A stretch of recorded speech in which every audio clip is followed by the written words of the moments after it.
On the day I received my college acceptance letter, my parents died in a fire. I escaped with my little sister. The police suspect me as the murderer, but I don't remember anything. Don't be afraid, we just want to ask you a few questions to find out who killed your parents as soon as possible. The policewoman handed me a glass of water and patted me on the shoulder reassuringly. What's your name? Ethan Blake. How old are you? 18 years old. I finally looked up at the officer sitting in front of me.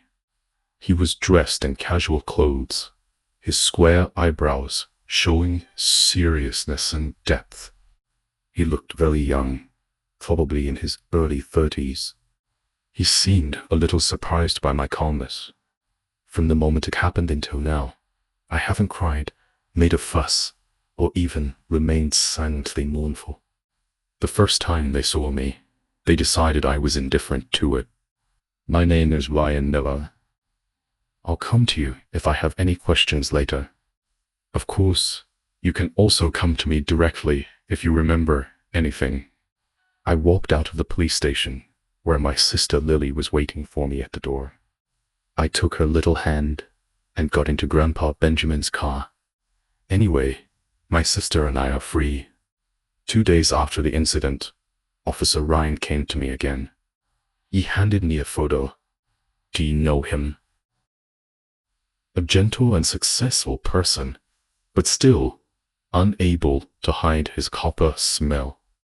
Yes, Charles Grant, the leader of the bank where my mother works, and my mother's lover. When did you find out that Charles was your mother's lover? He stared at me, the suspicion in his eyes too obvious. Here's your latte, sir. I was about to bring him the coffee, when someone in the shop set an alarm clock, which suddenly rang. The sound, deeply rooted in my mind, made me tense up, my blood running cold. My left hand trembled, and the coffee spilled on the bar, making a mess. Ryan gave me a strange look. I'll wait for you over there. Half an hour later, Ryan was still sitting by the window. I brought him another cup of latte. You haven't told me yet. When did you find out that Charles was your mother's lover? I don't remember anyway. It's been a long time. I was a little impatient.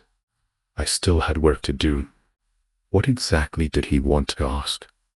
Do you think Charles could be the one who killed your parents? Inte. I pushed my glasses and looked up at him. It's possible. Charles is my mother's lover, her childhood sweetheart, and first love. He has known my mother much longer than my father. My mother didn't marry my father out of love. If it weren't for my grandparents earning this house in town for my father, maybe she would have married Charles, who was penniless back then. Times have changed, and the poor boy of the past has become a bank executive. Of course, it wasn't just his talent that allowed him to rise so quickly, but also because he married the daughter of a rich and powerful congressman. And my dad, who earns a naked salary, likes to play poker and gamble, and owes a lot of debt. It was Charles who paid off the debt for my father. To be precise, it was Charles who paid off my father's debts for my mother. Charles's position was not yet secure, and he could not leave the wife, who brought in power and money. My mother does not like marriage, but loves love. She especially likes the gifts that come with Charles, not being able to marry her obedience, respect, and money. Rather than getting married and getting tired of each other in the close proximity of trivial matters, it is better to obtain belated happiness in this way. And my dad's attitude made the whole thing strangely balanced. He was very angry, but compared to the so-called self-esteem of a man, he preferred to hold the evidence of Charles's cheating and ask for money to gamble. This tug-of-war between emotion and interest is played out in the hearts of my father and Charles respectively. My father would feel humiliated when he saw them, but he would not divorce. When Charles saw my father, he felt sorry for his money, but he would not be angry with my mother. He felt that he owed my mother twice. They both felt aggrieved, but they couldn't vent their anger openly. Their anger carried a dirty and dark side, so they could only go to the basement and have a good fight with each other. My dad fought to vent his anger over the coding, and Charles fought for his own wallet to earn interest. Not surprisingly, my dad lost every time. How could he win? From my mother's heart, respect, admiration, and even physical combat, my father is no match for Charles. Charles is a wolf in a gentle skin, and my dad is just a henpecked gambler. The role my mother played in it was nothing more than a herald who beat the drums and gongs for the fight. This fire and murder may be the result of the delicate balance maintained by the three being broken. My dad made an outrageous request, and my mother didn't want to be a lover without a name, and had an argument with Charles. Maybe I said, "Maybe you need to come back to the police station with us." "Officer Ryan, my work is not over yet. I didn't want to dwell on this matter. I just wanted to start my new life." "Summoned according to law, you have no right to refuse," he said. In just 2 days, I entered the police station twice. The first time was as a family member of the victim, and the second time I was summoned as a suspect. "Charles accuses you of killing your parents." He stared into my eyes, not letting go of a single expression on my face. "Evidence. It's possible that Charles had a conflict with your dad, but he had no reason to kill him." I pushed my glasses up the bridge of my nose and sneered sarcastically. "My mom is pregnant." "Officer Ryan, you wouldn't know, would you?" "Warn me, Suha." Ryan frowned, his face ugly. "I understand. After all, my mother had an extramarital affair and had a child with someone else. This kind of thing makes anyone feel like they have swallowed a fly. But I don't care. I'm just a little surprised that Ryan would believe Charles. Women are jealous of each other, and it is inevitable that conspiracies and tricks will cost lives. When men are jealous of each other, they will lose their temper and swing their fists. Why can't they kill someone? What's more, this time is different. My mother is pregnant. Effin, do you know what you're talking about? That unborn child is innocent." Ryan slapped the table and stood up, hating iron, but not steel for me. I know my expression must be extremely indifferent. Now, my parents died an unnatural death. I didn't cry. I didn't grieve. My reaction was unreasonable, not what everyone expected. This reaction angered Ryan. Ignoring his anger, I continued, "Charles's child. Officer Ryan, you know how much Charles wants a child." Ryan walked up to me and tapped his fingers rhythmically on the table. Suddenly, he leaned over and stood in front of me, his eyes showing an undeniable pressure. My pupils shrank, my heart beating a little faster. "If he wants this child, why is your mother dead?" I swallowed nervously. It did make no sense. Maybe it was my dad who, during the argument, he stood up and took over my words, and I couldn't help but breathe a sigh of relief. "You mean your father found out that your mother was pregnant? So, he had an argument with them, and your mother fell to the ground during the shoving, and then Charles beat your father to death. No 911, no body collection, even set the fire. The basement is a separate small house next to the 2-story house. If it was a crime of passion, why did the person die in the basement? And there was no sign of dragging. Wait, maybe? Ethan, weren't you there?" My originally relaxed heart jumped into my throat again, too flustered to look him in the eye. Maybe there, maybe not. I clearly remember going home, my dad clutching Charles's collar, his neck and forehead flushed with anger. My mother still coldly and indifferently let them go to the basement, and then she asked me to go to the study with her. Then, I don't remember anything. Ethan, you are lying, and it's a lie full of loopholes. Look at it yourself. Look at it yourself. Such a ritualistic death. Is it something Charles can do? Oui. As he spoke, he slammed the scene photos and autopsy report in front of me. Ryan thought he gave me a chance to confess, but I just gave him a leaky reasoning. No, it was his own reasoning. I just gave him a little hint. I slowly stretched out my hand and flipped through the photos in front of me and was startled. It was exactly what I imagined. My dad's hands and feet were tied, his head resting on a chair, the white shirt on his back, sticking to blood, the lashes clearly visible. I clenched the photo tightly, my whole body trembling, clenching my jaw tightly, as if I could hear the terrifying whistling sound in the darkness. That's not a whip. It's a belt, my dad's belt. And my mom. There was unburned paper in my mother's mouth, nostrils and ears. The English words and numbers on it were already incomplete. The police and firefighters arrived in time. She hadn't been burnt to charcoal. I couldn't help but laugh. She looked like every pore on her face was absorbing knowledge, endless knowledge, English, mathematics, Chinese. She shouldn't feel pain and panic, but enjoyment and happiness. A terrifying learning activist in a sea of knowledge. How could she show a look of horror? At 7 o'clock in the morning, dictation of 100 new English words. In order to be accurate, you have to get up at 6 o'clock to memorize them by heart. After dictating the words, I had to solve 5 Olympiad math problems before washing and having breakfast. While eating breakfast, knowledge points of politics and history would be played on my mobile phone, and I had to memorize them while eating. I would have 10 minutes to recite the knowledge points played to my mother before I could go out to school. After lunch and going home, I have to finish writing an English paper within an hour.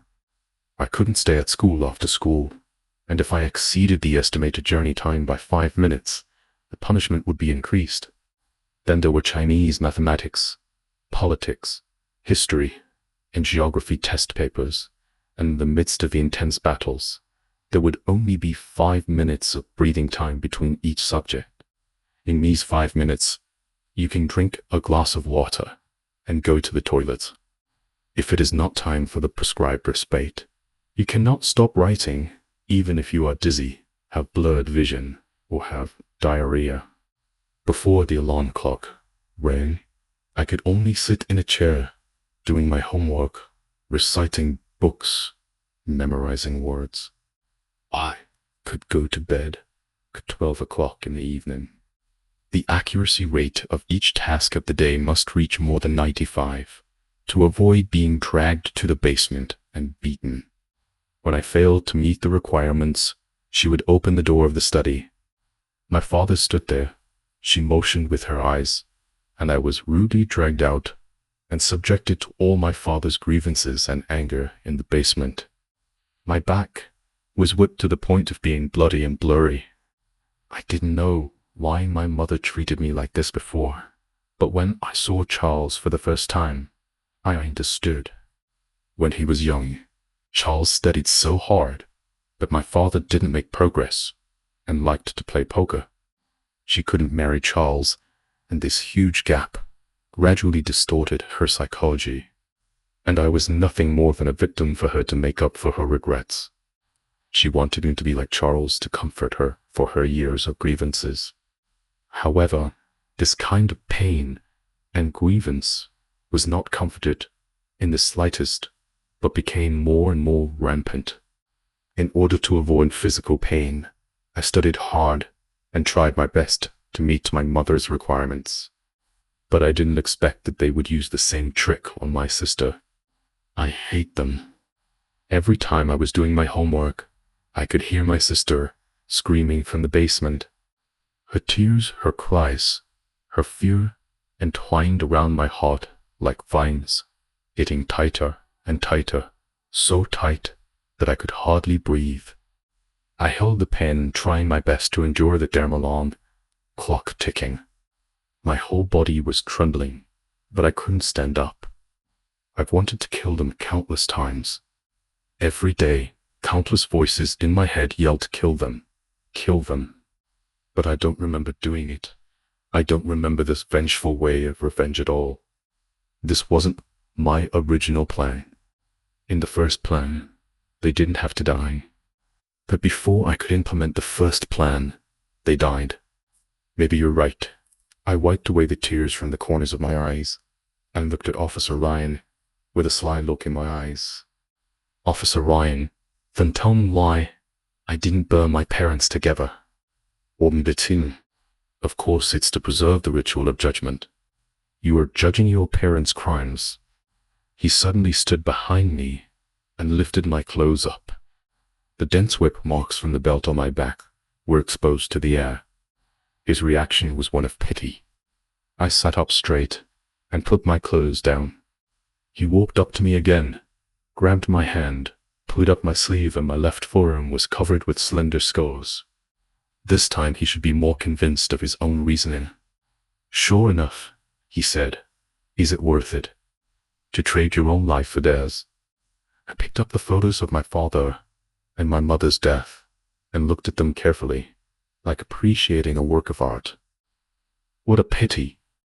Of course, I wouldn't trade my life for theirs. Such a bad deal. I wouldn't do it unless it was absolutely necessary. Although all the photos at the scene look like I did it, no one has a stronger motive to kill my parents than I do. I lowered my head and looked at it for a while, then asked Ryan the last question with a smile. "Officer Ryan, are my fingerprints on my father's belt?" He paused, his hand holding the photo, and walked out with his colleagues. I looked at his back and kindly reminded Officer, "You only have 22 hours. After they left, I took off my glasses, irritably trying desperately to remember what happened yesterday.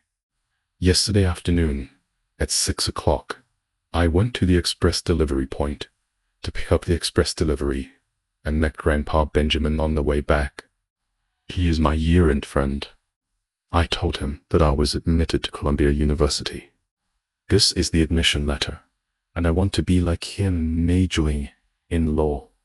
He was very happy about it. I asked him why he came to the old town, if he missed his old friends here again. He said he was craving a burger from the place down the street. I reminded him not to forget Saturday's plan. Then we parted ways, and I went home. My mother and Charles came out of the bedroom. My father angrily slapped the pregnancy test report on Charles's chest and asked him for an explanation. My mother glanced at my father disdainfully, signaling Charles to take my father to the basement to solve the problem. I stood there, holding the acceptance letter. "Come here," my mother said. Her face was terribly gloomy. Even though I scored a 1,580 and received an acceptance letter from Columbia University, she was still dissatisfied with me. I could neither escape nor hide, so I had to follow her into the study. She pulled over the chair by the bookshelf and stood on it to reach for the folder on the top shelf. There are paper pieces as sharp as knives in it. The paper was stained with my blood. My father has no time to punish me now, so she will do it herself. She would make me kneel in front of her, and then roll up the sleeve of my left hand. She would take a sharp piece of paper and scratch my arm with it, again and again. Calm and serious, serious and solemn. I was more afraid of my mother's appearance than my father's anger and violence. The way she went to get the folder made me tremble all over. I carefully held the acceptance letter. "Mom, I got the acceptance letter from Columbia University." She was furious, turned around, and was about to teach me a lesson. I watched her fall backwards. Before I could reach out, the alarm clock suddenly rang. Punishment time is up. I felt all the blood in my body freeze instantly, and everything in front of me gradually blurred. When I woke up from the bed, rolled up my sleeves. There were no new injuries on my arms. Smoke came in through the cracks in the door and began to fill the bedroom. I opened the door and ran out to find the study on fire. The ground was covered with books and papers like a hill. I saw my mother's feet. The fire wasn't that big at the time. I had every chance to save her, but I didn't. Just stood there for a few seconds, then turned and ran to the basement, only to find my dad's bloody back to me. He's dead. Before I could figure out what was going on, I grabbed Lily, who was hiding in the corner, and ran out. Then I called the police. 5 hours later, just as I was falling asleep, Ryan sat down in front of me again. I rubbed my sleepy eyes and put my glasses back on. Before he could speak, I rolled up both sleeves. My left forearm was covered with slender scars, while my right forearm was clean. Do you know why it's always the left hand that gets hurt? Ryan was obviously taken aback. I gently stroked the thin marks on my left arm and looked at him faintly. Some of the scars have healed, and they feel prickly when touched, while others are still bleeding and pus. And even with the best young BU, it will take 2 or 3 days to heal. I gave him a weird smile. Stupid. I still have to write papers with my right hand. What should I do if I hurt it? Ryan looked at me with pity. He must not have closed his eyes for a long time. His red eyes were almost filled with tears. He said, "You could have done it another way. You could have asked your neighbors for help. You could have asked the police for help. Officer Ryan, do you think these are really useful?" I interrupted him angrily. Uncle Gary lives next door to my house. The first time he saw me walking out of the basement covered in blood, he was so angry that he wanted to slap my dad twice. But my dad said that he was teaching his own son a lesson, so Uncle Gary should not meddle in his own business. Uncle Gary called the police, and the police and people from the community came to lecture my dad. Guess what? After they left, I was beaten even worse. That time almost killed me. Almost. I would have died. I was so excited and angry that my whole body was trembling, and Ryan would never understand. He'll never understand that when parents become perpetrators, children will never be able to climb out of the abyss. Ryan was speechless by me. Since he has already visited the people around him, he naturally knows that I have asked for help more than once, but none of them worked. He stared at me blankly for a while. "So you killed them?" That afternoon at 6 o'clock, I went to the express delivery station to get the admission letter. On the way back, I met Grandpa Benjamin. I told him that I was admitted to a law major of Columbia University. He was very happy for me. I asked him why he came to the old town, if he missed his old friends here. He said he was craving a burger from the place down the street. When we parted, I reminded him again not to forget what he promised me. He assured me that he would help me. I was very happy, and then went home. In the hallway, my mother and Charles had just come out of the bedroom when my father took out a pregnancy test sheet and angrily slapped it on Charles's chest, asking him what was going on. My mother frowned in disgust. "Go downstairs." Then she said to me, "Come here." Her face was terribly gloomy. "She's in charge here, including Charles?" I couldn't run, and there was nowhere to hide, so I had to bite the bullet and follow her into the study. She dragged the chair by the bookshelf and stood on it to reach for the folder on the top shelf. There are sharp pieces of paper in it. Next, she would sit at her desk and let me kneel on the floor, and she would roll up my sleeves and calmly and solemnly make one cut after another on my arm, letting my blood drip onto the test paper, performing the most devout punishment ritual. The act of getting the folder made me tremble with fear. I held the acceptance letter and handed it to her, wanting to tell her that I was admitted to the law major of Columbia University. I hoped she could be happy and proud of me once. Even once. But she flew into a rage, turned around and threw the folder at me. But she didn't expect to stand still and fell backwards. I instinctively reached out to grab her, but couldn't hold on, and she fell to the ground. The blood gradually appeared between her legs. At this time, the alarm clock in the room suddenly rang hastily, irritably, making people's hearts beat faster.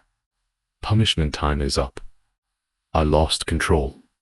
She glared at me and wanted to scold me, but her eyes suddenly became frightened, because I picked up a thick Webster's dictionary on the bookshelf and smashed it at her head.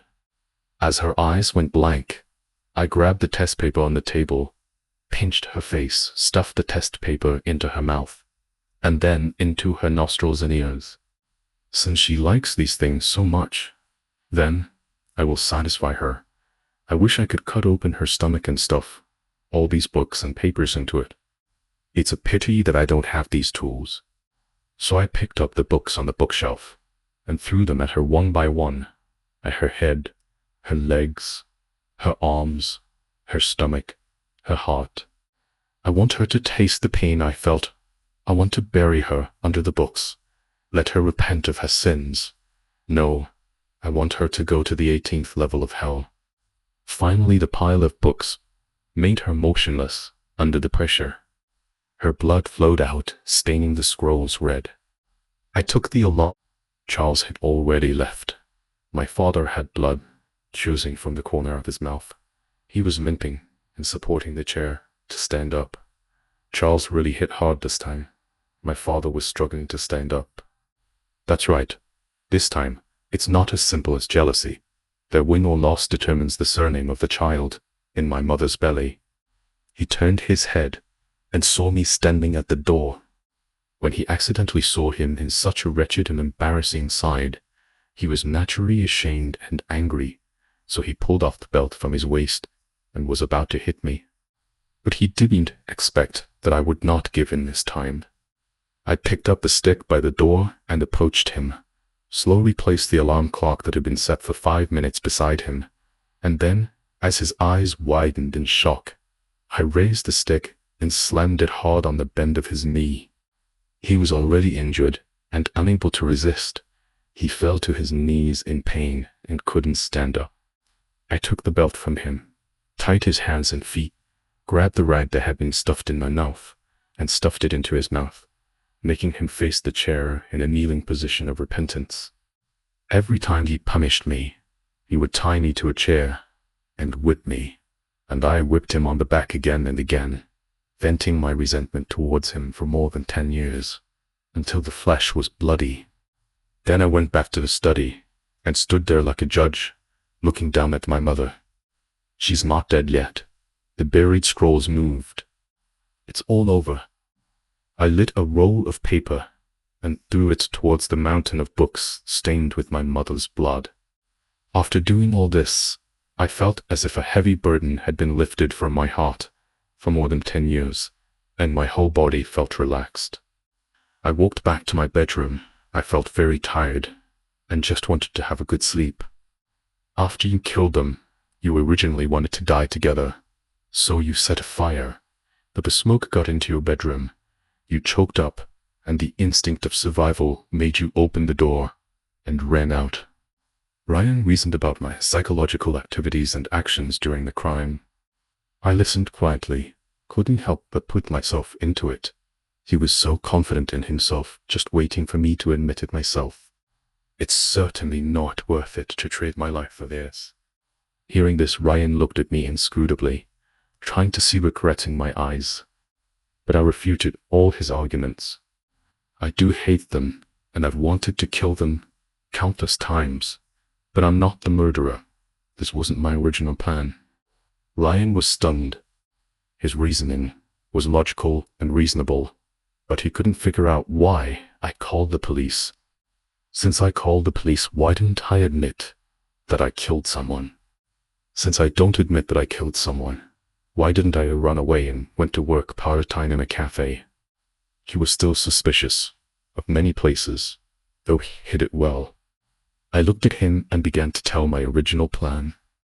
With my ability, I can not only get 1,580 points, but also higher. But I controlled the score. I want to choose Columbia University because it meets several of my conditions at the same time. The law major I want to study is a prestigious major at Columbia University. Columbia University is far enough away, more than 2,000 kilometers away from my home. No matter how much my mother wants to control me, she can't reach that far.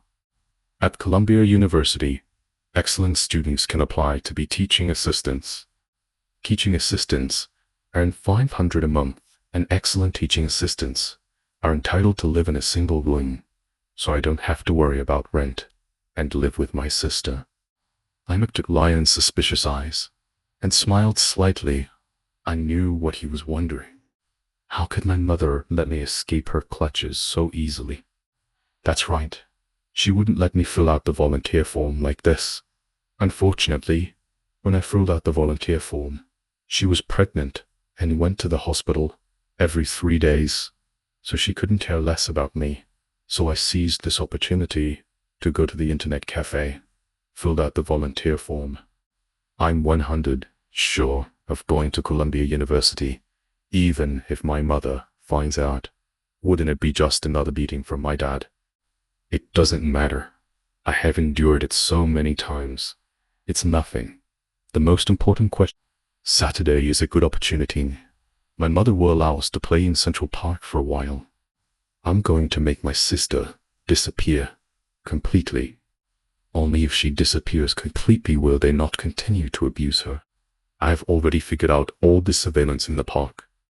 I asked Grandpa Benjamin to wait in the blind spot of the surveillance, and when I didn't pay attention, he would take my sister away.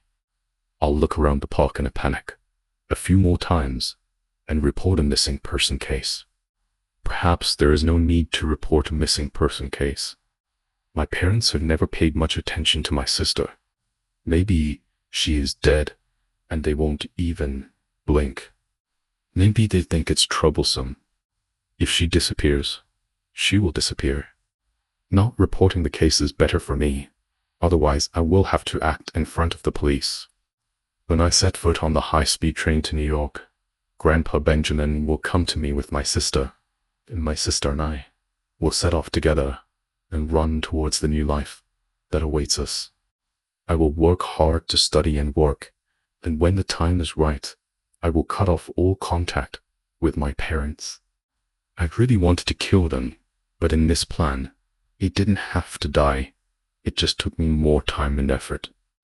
Ethan, you don't have a sister. Ryan listened quietly. The shock in his eyes was evident. He looked at me for a while and uttered these words inexplicably. What nonsense is he talking about? You are the only child of your parents, and they have no other children adopted. Ethan, where do you get your sister? What are you talking about? Whoop. Ethan, you don't have a sister. I don't have a sister. How is that possible? I clearly heard the whistling sound of my father, swinging the belt at her. I could clearly hear her crying. She curled up in a ball, trembling with fear. I'm going to take her to the park on Saturday. She calls me brother. How could I not have a sister? He's lying. I rushed over and grabbed Ryan by the collar. You're talking nonsense. Where did you hide my sister? Where did you hide her? What benefits did my parents give you? Why did you hide her? Nah. Give me back my sister. Give her back to me.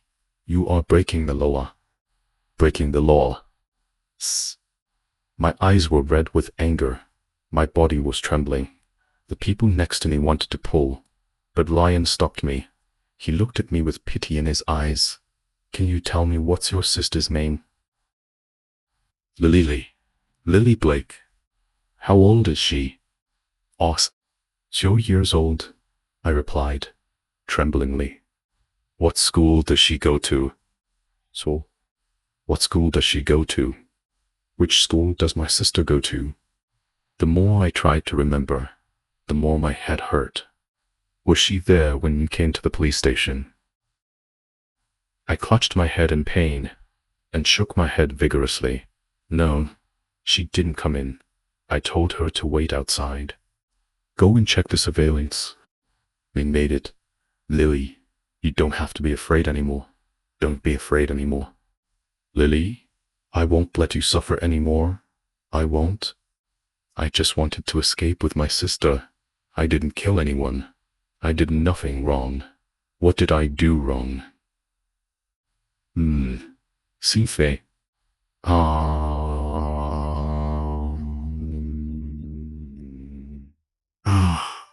I patted my head vigorously. It was like 1,000 ants were gnawing at my brains, whose alarm clock suddenly rang endlessly, trying to stir my brains. It hurts so much. It hurts so much. Everything in front of me blurred. No, I must be able to remember which school my sister goes to. I must be able to remember it. Lion is lying. He is lying. How could I not have a sister? How can it be?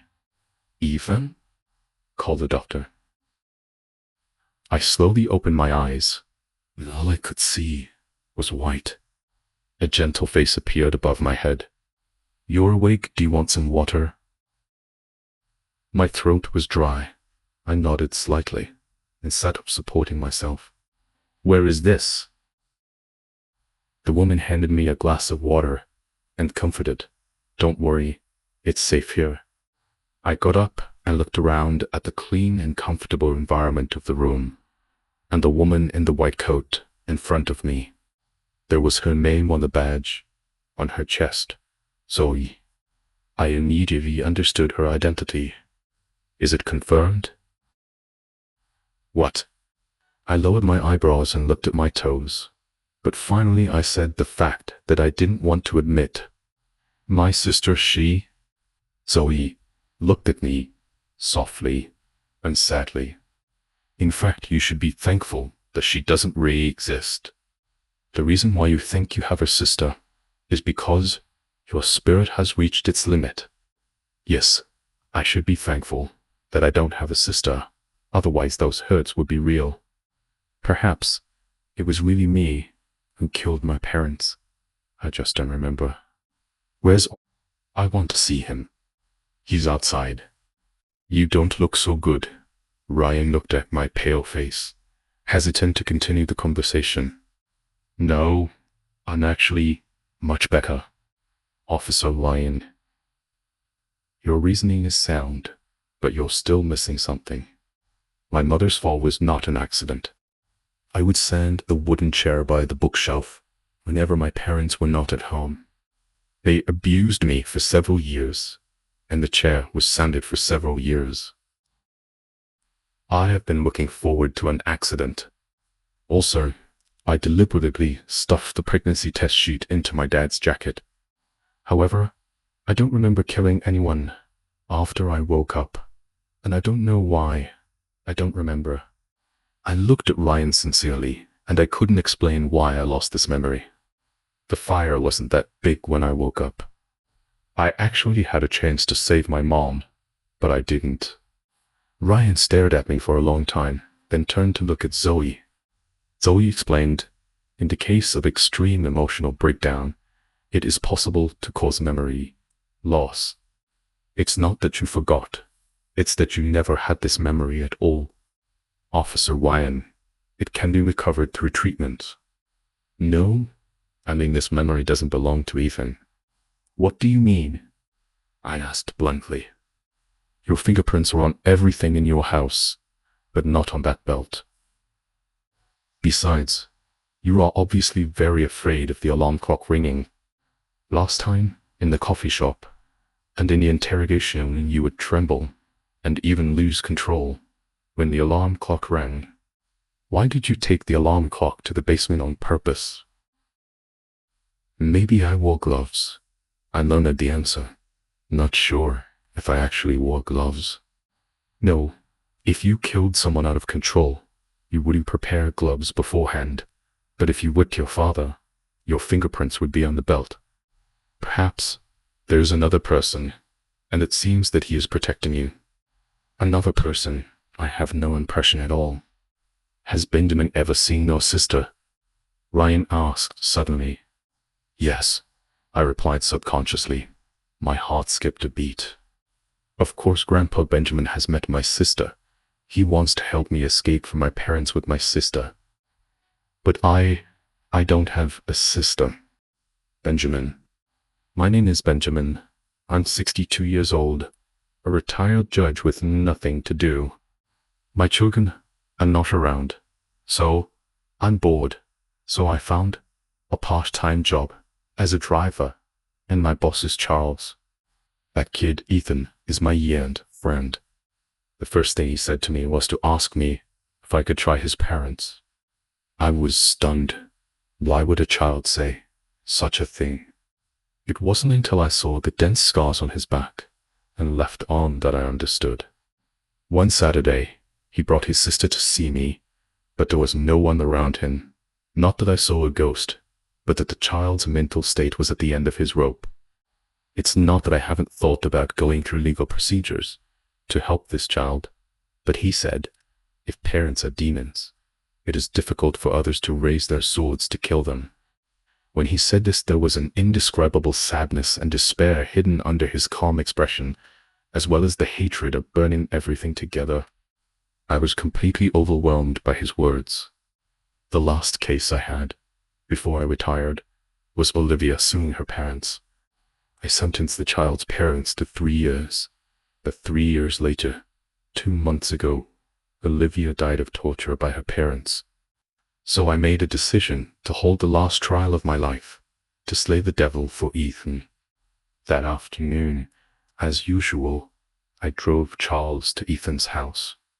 It was difficult to find a parking space in the old town, and it was still some distance from Ethan's house. About 10 minutes after Charles left, I got out of the car, but I ran into Ethan on the road. He told me that he was admitted to the law major of Columbia University. I am very happy for him. Before returning home, he also reminded me not to forget to wait for him at the intersection of the old town at 10 o'clock tonight. He will go to the airport tonight, and he has already bought 2 tickets. Tonight, he's going to do it. In order to slay the devil, he's about to become a demon. He went home, but he didn't know that I was following him not far behind. Ethan's family lives in the old town. There are still many 2- or 3-story detached houses here. They have their own small yard. Green onions and coriander are also planted on the walls built of hollow bricks. When I arrived, I happened to see Charles and Ethan's father pushing and shoving out. They opened the door of the separate small room next to them. I knew it was the basement Ethan was talking about. They didn't close the door when they came out, which saved me the trouble of unlocking it. I put on shoe covers and gloves, gently pushed the door open, and saw Ethan standing at the door of the study. His hand holding the admission notice was trembling. He was scared, but he still walked into the study. Just as I was about to approach, there was a sudden bang in the study, followed by the ringing of the alarm clock. Ethan trembled uncontrollably and stood there in a daze. He had an attack. I took out the ether-soaked handkerchief from my pocket and knocked Ethan unconscious from behind. The woman on the ground looked at me in horror, blood oozing between her legs. I didn't expect that she was pregnant. Ethan never told me the thought of calling 911 flashed through my mind. I tilted my head and saw Ethan, the scar on the arm, exposed. This child, even if he is born safely, I am afraid that he will be tortured like Ethan. The woman came to her senses and wanted to call for help. I picked up a copy of Webster's dictionary on the bookshelf and smashed it at her head. While she was dizzy, I grabbed the paper on the table, kneaded it into a ball, and stuffed it into her mouth.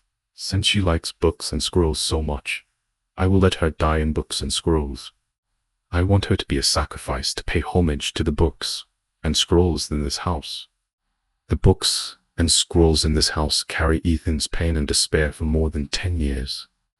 After I knocked her unconscious, I sat her on a chair and slowly tore off the paper, rolled it up like a dry cigarette, and stuffed it into her nostrils and ears.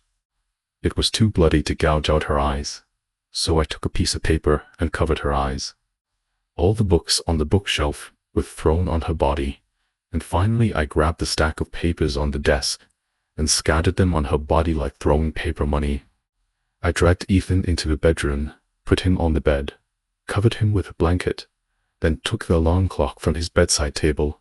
After closing the door, I saw Charles walking out with a disgusted expression on his face. That small room. After he left, I finally walked into the basement that frightened Ethan.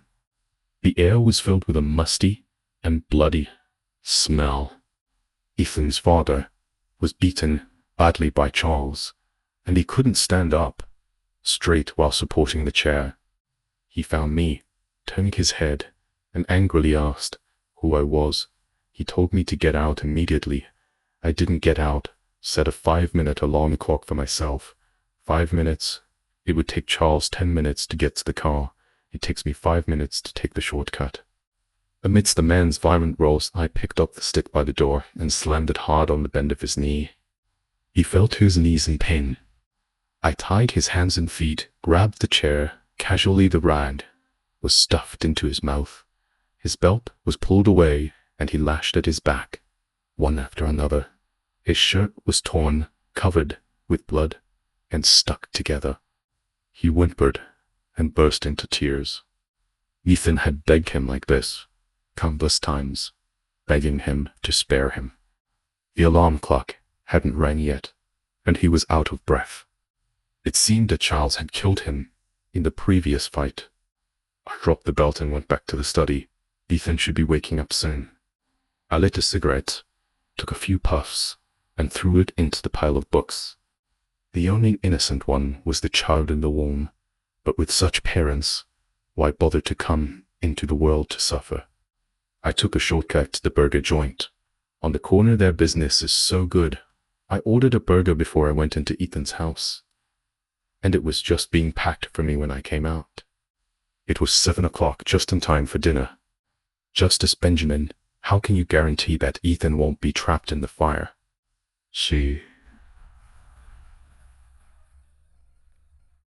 Lion had a headache. He thought it was me who committed the crime. After tossing around for a long time, the clerk pointed to Benjamin again. Before he could arrest anyone, Benjamin surrendered himself. His mental state, just a little third, is enough. I won't do anything I'm not sure about. If Ethan doesn't wake up within 10 minutes of my leaving, someone will call the police. Grandpa Benjamin, you study hard. Take this card. It's a little congratulation from Grandpa for being admitted to Columbia University. Grandpa Benjamin, I'm sorry. I held his hand and apologized sincerely, but without any regret. You are a judge. You could have helped Ethan in other ways. Why did you use such an extreme way? Ryan couldn't understand. Benjamin was breaking the law by nulling the law.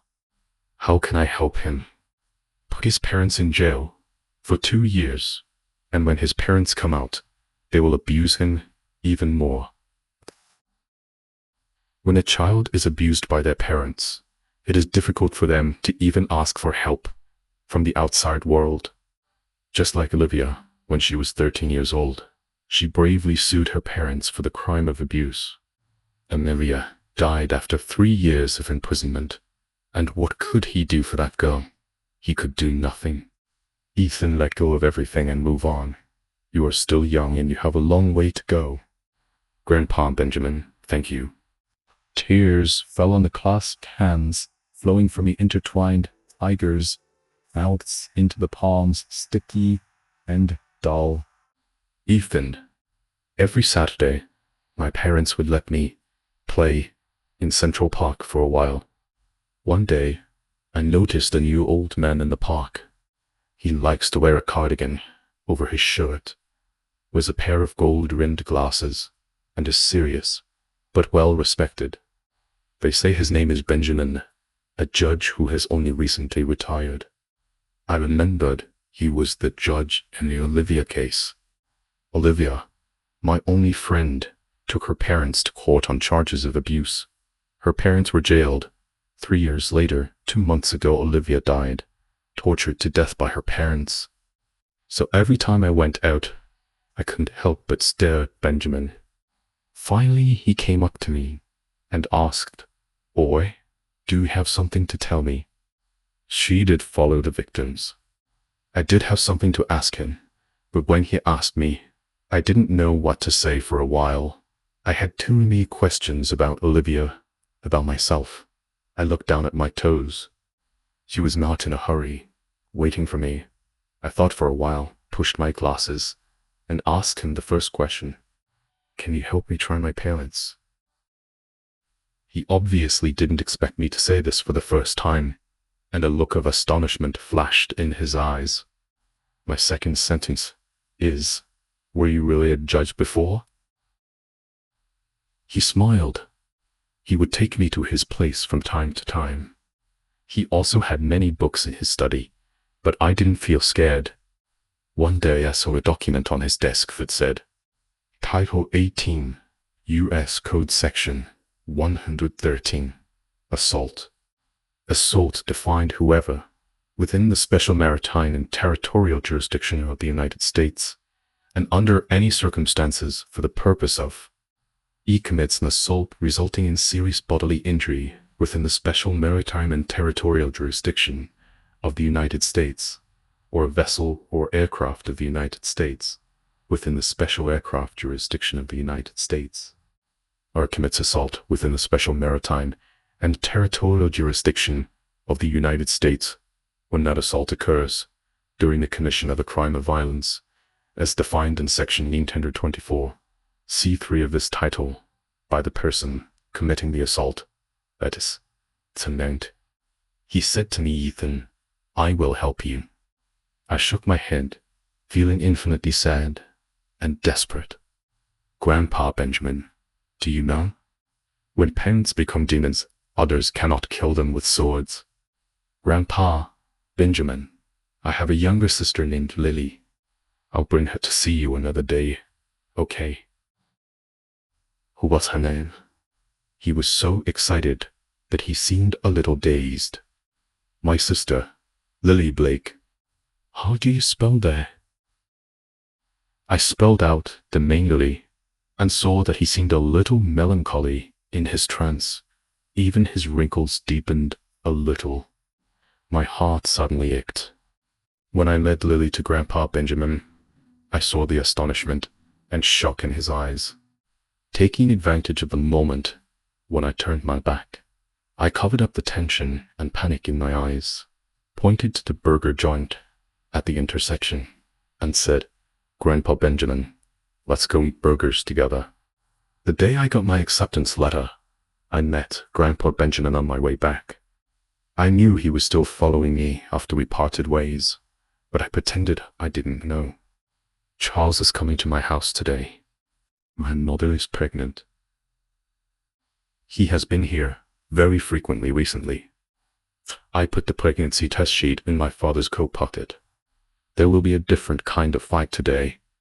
My father will do everything he can to protest keeping the child, and Charles will do whatever it takes to keep the child my indifferent and arrogant mother disdains to watch the battle. She wants to settle accounts with me, and I take advantage of her pregnancy to go to the hospital and secretly fill out the volunteer form. The chair by the bookshelf has been worn smooth." When she was standing on the chair, I held the admission notice and handed it to her. Sure enough, she flew into a rage, turned around and threw the folder at me. I hoped that she would fall and pray from the moment she stood on the chair. I prayed devoutly. I was so nervous that my whole body was tense. I started to tremble. I even deliberately handed her the acceptance letter when she was standing on the chair, just to provoke her and make her fall down. But she was safe and sound. So I kicked the chair down She looked at me angrily, and in shot blood gradually flowed from between her legs. Footsteps sounded behind her. I knew Grandpa. Benjamin was already standing behind me. The alarm clock suddenly rang. Grandpa Benjamin covered my mouth with a handkerchief, but his little dose didn't completely knock me out. I lay quietly by the door, with blurred eyes. Watching him, he picked up the copy of Webster's dictionary on the bookshelf and smashed at my mother, stuffing the paper into her mouth. Before I completely fainted, I saw the horror in my mother's eyes, and with the last bit of sobriety, I smiled at her triumphantly. When parents become demons, others can't kill them with swords. Then I would kill them myself. From the moment Olivia died, I decided to slay the devil myself. The first plan, to secretly fill out the volunteer form, far away from my parents, was a way I thought about when I was cowardly. Of course, I know I never had a younger sister. When I met Benjamin, I decided to make up a lie about having a younger sister, and asked him to take my sister away at the blind spot of the surveillance. I asked him to bring my sister to meet me on the day I set foot on New York. These were what I told the police. Yes, the original plan. Benjamin didn't know the plan Benjamin guessed was something I would do when I came to the end of my rope and had no other choice. If he didn't come to be the judge, then at the trial scene, I will do a better job than him.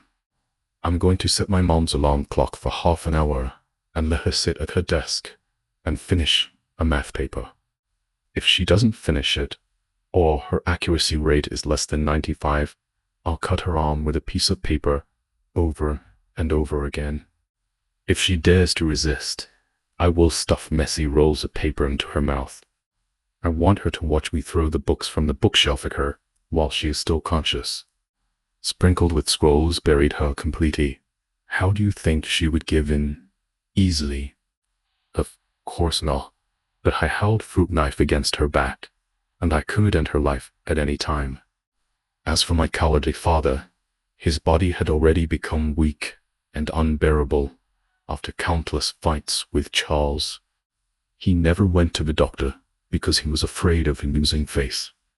I'm going to make him experience the taste of being whipped by a belt, and at the same time severely pierce his paper-thin self-esteem.